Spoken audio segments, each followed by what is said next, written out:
दोस्तों, इस बार योगी सरकार ने जो फैसला लिया, जो कानून बनाया कि कांवड़ यात्रा के दौरान सभी दुकानदार अपने अपने नाम दुकानदार के बाहर यानी बोर्ड पर एक बोर्ड पर लिख दें। क्या ये फैसला सही है या गलत है, ये आप कमेंट में ज़रूर बताइएगा। सबसे पहले चलिए चलते हैं, जब प्रवीण गुप्ता सर जब ग्राउंड में मैदान में उतरे, लोगों से पूछा कि ये चीज़ जो ये कानून बनाया गया है ये सही है या गलत है, तो लोगों का क्या रिएक्शन है, आइए देखते हैं। क्या सोचते हैं अंकल जी? क्या खरीद लिया? सेब खरीदे भाई। सेब? तो सेब खरीदने से पहले आपने पूछा दुकानदार का क्या नाम है? नहीं पूछा। तो पूछना चाहिए क्या आपको? नहीं पूछना चाहिए। जिंदगी में कभी पूछा है? नहीं पूछा। उत्तराखंड सरकार ने, यूपी सरकार ने एक आदेश दिया है कि दुकानदार हो चाहे रेडी वाले हों, कांवड़ यात्रा के रूट पर सबके नाम लिखे होने चाहिए। आप कैसे देखते हैं इसको? गलत है ये गलत है भाई। नाम लिखने से थोड़ी होता, अब खान साहब है या कोई पंडित है या कोई यादव है, उससे क्या है? अरे बिजनेस है उसका। अब वो ठेला लगा करके 2 पैसे अपने बच्चों के लिए कमा रहा है, समझ रहे मेरी बात? उसमें क्या है? अब तुम मुसलमान लिख दो तो क्या मुसलमान की उस पर कोई जाएगा? नहीं जाएगा। क्यों जाएगा? क्यों जाएगा? वहाँ पे अच्छा तो फल मिलेगा। सुन रहे हो मेरी बात? फलों की दुकानों पे खास तौर से मैं बता रहा हूँ आपको ये, और ये गलत है जो भी है। ये यूपी सरकार कहती है कि शुचिता का मामला है, स्वच्छता का मामला है, पता होना चाहिए कांवड़ यात्रियों को कि किसकी रेडी से सामान खरीद रहे हैं, अच्छा, किस ढाबे पे खा रहे हैं कुछ। नहीं, इस स्वच्छता का अगर उन्हें ज़्यादा है, वो तो खुद की अपने गवर्नमेंट की रेडी लगवा दें और गवर्नमेंट के होटल लगा दें। स्वच्छता ये है, क्या पता है कौन है भाई? स्वच्छता के लिए मेरे भाई गवर्नमेंट अपना होटल खोल ले, अपने स्टॉल लगवाए, जब तो है भाई। आम पब्लिक है, आम पब्लिक तो करेगी। बीजेपी वाले कहते हैं कि बताने में बुराई क्या है नाम। बीजेपी वाले मूर्ख हो गए हैं, उनकी बुद्धि भ्रष्ट हो गई। अच्छा। हाँ, और कुछ दिन में चले भी जाएंगे ये लोग। अगर ऐसा ही रहा तो कुछ दिन में चले भी जाएंगे। आपको क्या लगता है 21वीं सदी में ऐसी राजनीति होनी चाहिए? आपकी काफी उम्र हो गई, तो क्या आपने कभी ऐसा पहले देखा है? कभी नहीं देखा, कभी भी नहीं देखा। जो अब हो रहा वो गलत। क्या खरीद रहे हैं अंकल जी? सेब ले रहा हूँ। सेब? तो आपको पता है ये किसकी दुकान है? नहीं। तो आपको सेब से मतलब है या सेब बेचने वाले से भी मतलब है? अब सेब से क्या हो, ऐसी कोई तो हम लोग ध्यान नहीं करते हैं बेचने वालों से। तो कितनी उम्र होगी आपकी? 70 ईयर्स। 70 ईयर्स। तो 70 साल में कभी आपने फल बेचने वाले का धर्म और जात पूछी है क्या? नहीं। तो आपको क्या लगता है सरकार को ऐसे आदेश देने चाहिए कि फल की रेडी पर, दुकानों पर नाम लिखा होना चाहिए सबका? देखो जी, धर्म से क्या लेना देना, सीधी से बात बताऊँ। हम तो अब हिंदू, मुसलमान, सिख, ईसाई, हम तो मनुष्य जो से मतलब रखते हैं, साफ सफाई रखे आदमी अपने शरीर की। अब कर्म से अब कोई उसमें कोई मीट खाता है, कोई मछली खाता है, कोई शाकाहारी, कोई मांसाहारी है। हम तो इसका परहेज करते हैं, साफ सफाई रहे आदमी, मनुष्य है। तो यूपी में योगी सरकार ने एक फैसला लिया है कि कांवड़ यात्रा के दौरान दुकानों पर, रेहड़ी पर नाम लिखना होगा अपना, ताकि कांवड़ यात्रियों को पता चल सके कि कोई मांसाहारी है, कोई शाकाहारी है, कैसे पता लगेगा? तो मांस तो हिंदू भी खाते हैं।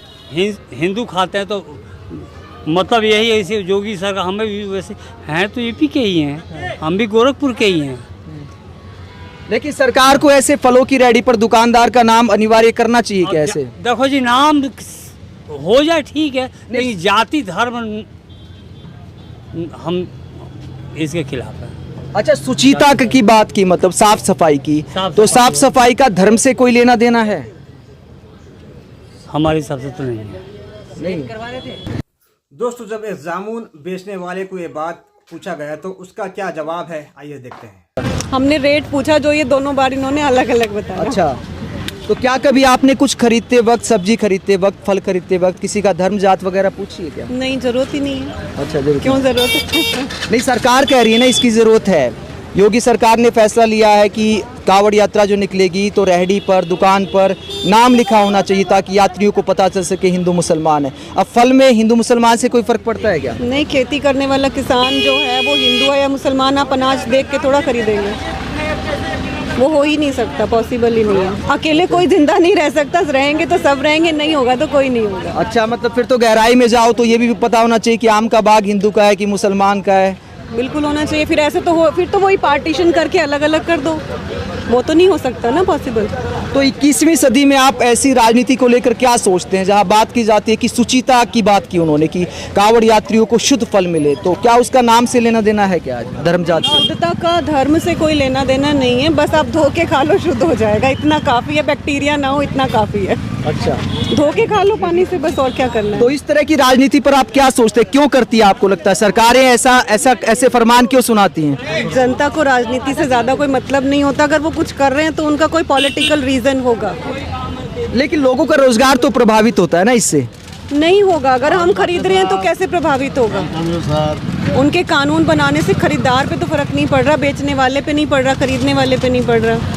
अच्छा, अगर मान लीजिए किसी की रेहड़ी पर नाम लिखा है तो उससे लोगों की मानसिकता बदल जाती है क्या? किसी की रेहड़ी पर अल्ताफ लिखा है, किसी पर घनश्याम लिखा है। देखेंगे लेने वाला जो वो खरीद रहा है, अगर हिंदू की रेहड़ी पे खराब सामान रखा है तो वो क्यों खरीदेगा? तो नाम लिखा होना चाहिए क्या? हो सकता है कुछ लोग ये भी सोच ले कि यार मुसलमान की रेहड़ी हिंदू की रेहड़ी से लिया जाए। 10 साल से पहले मंडी यहाँ थी, उससे पहले मंडी वहाँ थी, ठीक है। उससे पहले हम कभी भी सामान खरीद रहे हैं, हमने तो आज तक यही बात नहीं सोची कि हम हिंदू से खरीद रहे हैं, मुसलमान से खरीद रहे हैं। हमारे मन में जब खुद खरीदा रहे हैं, हम कस्टमर है, हम आज तक ये बात नहीं सोच रहे कि भाई क्या नाम है, हिंदू से खरीद रहे हैं, मुसलमान से खरीद रहे हैं। हमारे अंदर भावना ही नहीं है चीज़ की भाई कौन है, हमें तो चीज़ खरीदनी है और अपने बच्चों को ले जाके खिला देनी है। तो सरकार ने जो आदेश दिया यूपी में, उत्तराखंड में कि नाम लिखा होना चाहिए रेहड़ी पर, आप क्या सोचते हैं? गलत है। नाम से तो भेदभाव, ये सरकार और ज़्यादा भेदभाव बढ़ा रही है। भेदभाव करने का कोई भाई फायदा अगर नहीं नाम है लिखेंगे तो भेदभाव बढ़ेगा। मुझे पता लगेगी कि भाई ये सलीम लिखा हुआ है, क्या नाम है, शंकर लिखा हुआ है, अब मेरे मन में तो अपने आप आ रही है यार, मैं क्या नाम है कि मैं तो सलीम से लूंगा, मैं शंकर से नहीं लूंगा। क्यों? भेदभाव तो सरकार बढ़ा रही है, ये चीज़ तो होनी नहीं चाहिए। ये समर्थक कहते हैं कि नुकसान क्या है? अब एक बात तो, अगर इस तरीके से भेदभाव बढ़ेगा तो नुकसान ही नुकसान है, देश बढ़ जाएगा, देश बढ़ जाएगा। अरे अब जातिवाद करने का एक क्या घर के फायदा? अंदर जातिवाद 4 क्यों भाई होते करोगे? हैं। सुनो मेरी जातिवाद करने का कोई मतलब नहीं ना जो है। सब है, सब हिंदुस्तानी हैं और सब मिलके व्यापार कर रहे हैं, कोई अपना जीवन यापन कर रहा पूरे देश है, को छोड़ के उससे आप इससे एक क्या है सिंपल मतलब है तरीके से आ कि जाओ। हिंदू है मुस्लिम है।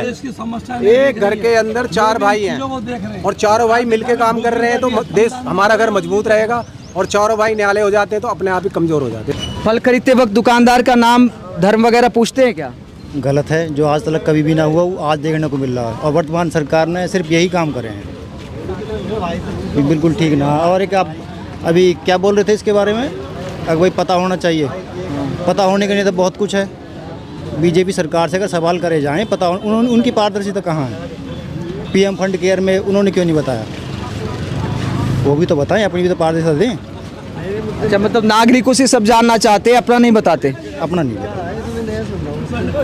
वो कह रहे बुराई क्या है, मतलब ये तो सूचित। दोस्तों, आप लोगों ने देखा कि आम लोग क्या सोचते हैं इस कानून को लेकर। सबसे इम्पोर्टेंट बात, आप लोग क्या सोचते हैं इस कानून को लेकर, कमेंट में ज़रूर बताइएगा और वीडियो को ज़्यादा से ज़्यादा शेयर कीजिएगा।